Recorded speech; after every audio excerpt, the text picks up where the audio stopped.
ಶೈಕ್ಷಣಿಕ ಮೌಲ್ಯಮಾಪನ educational evaluation doctor S B Yadawad. ಈಗ ವ್ಯಾಖ್ಯೆಗಳನ್ನು ನೋಡೋಣ. ವಿದ್ಯಾರ್ಥಿಗಳ ದೈಹಿಕ, ಬೌದ್ಧಿಕ, ಸಾಮಾಜಿಕ ಹಾಗೂ ಸಾಂಸ್ಕೃತಿಕ ಸಾಧನೆಯನ್ನು ಮನೋವಿಜ್ಞಾನವಾಗಿ ಬೆಲೆ ಕಟ್ಟುವ ಕ್ರಮವೇ ಮೌಲ್ಯಮಾಪನ ಅಥವಾ ಮನೋವೈಜ್ಞಾನಿಕವಾಗಿ ಅಂತ ಕರಿತೀವಿ. ಸೊ ಹಾಗೆ ಹಲವಾರು ಶಿಕ್ಷಣ ತಜ್ಞರು ಏನು ಮಾಡಿದಾರಪ್ಪ ಅಂತಂದರೆ ತಮ್ಮದೇ ಆದಂಥ ಹೇಳಿಕೆಯನ್ನು ಕೊಟ್ಟಿದ್ದಾರೆ. ಸೊ ವಿದ್ಯಾರ್ಥಿಗಳ ಶಾಲಾ ಪ್ರಗತಿ ಮುಖ್ಯ ಅವರ ವರ್ತನೆ ಪರಿವರ್ತನೆಯನ್ನು ಕುರಿತಾದ ಸಾಕ್ಷ್ಯಗಳನ್ನು ಸಂಗ್ರಹಿಸುವುದು ಮತ್ತು ಅವುಗಳ ಅರ್ಥೈಸುವ ಪ್ರಕ್ರಿಯೆ ಮೌಲ್ಯಮಾಪನವಾಗಿದೆ. ಓಕೆ, ಬೋಧನೆ ಉದ್ದೇಶ ಎಷ್ಟರ ಮಟ್ಟಿಗೆ ಸಾಧಿಸಲ್ಪಟ್ಟಿವೆ ಎನ್ನುವುದನ್ನು ನಿರ್ಧರಿಸುವ ಪ್ರಕ್ರಿಯೆ ಮೌಲ್ಯಮಾಪನ. ಸೊ ಹಾಗೆ ಹಲವಾರು ರೀತಿ ಮೌಲ್ಯಮಾಪನದ ಬಗ್ಗೆ ಹೇಳಿದ್ದಾರೆ.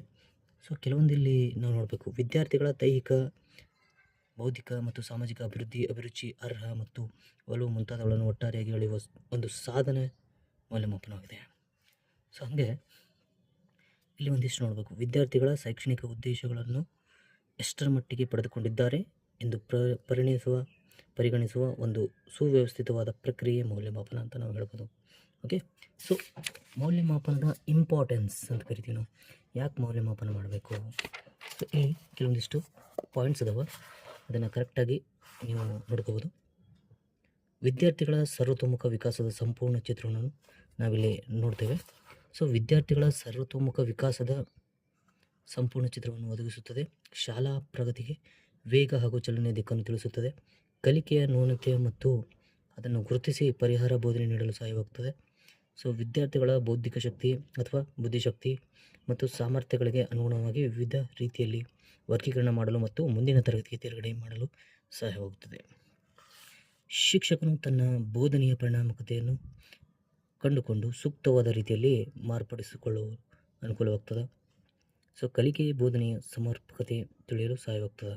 ಸೊ ಹಾಗಾಗಿ ಹಲವಾರು ಏನಪ್ಪ ಅಂತಂದರೆ ನಾವು ಇಂಪಾರ್ಟೆಂಟ್ಸ್ ಪಾಯಿಂಟ್ಸ್ಗಳನ್ನು ನೋಡ್ಬೋದು. ಶೈಕ್ಷಣಿಕ ಗುರಿಗಳು ಸಕಾಲದಲ್ಲಿ ಸಾಧಿಸುವ ನೆರವನ್ನು ನೀಡುತ್ತದೆ. ಸೊ ಹೀಗೆ ಹಲವಾರು ಮೌಲ್ಯಮಾಪನ ಒಂದು ಮಗುವಿನ ಬೆಳವಣಿಗೆಯಲ್ಲಿರ್ತಕ್ಕಂಥ ಆ ಕಲಿಕೆಯನ್ನು ಸಂಪೂರ್ಣವಾಗಿ ಅರ್ಥಕೊಳ್ಳಲು ಸಹಾಯಕವಾಗ್ತದೆ. ಅದು ಮಗುವಿನ ಬೌದ್ಧಿಕ, ಮಾನಸಿಕ, ಸೊ ಒಟ್ಟಾರೆಯಾಗಿ ಆ ಮಗುವಿನ ಸರ್ವತೋಮುಖ ಬೆಳವಣಿಗೆ ಮೌಲ್ಯಮಾಪನ ಒಂದು ಉತ್ತಮವಾದಂಥ ಸಾಧನೆಯಾಗಿದೆ. ಓಕೆ, ಸೊ ಮುಂದಿನ ಕ್ಲಾಸ್ ಒಳಗೆ ನಾನು ಕಂಟಿನ್ಯೂ ಮಾಡ್ತೀನಿ.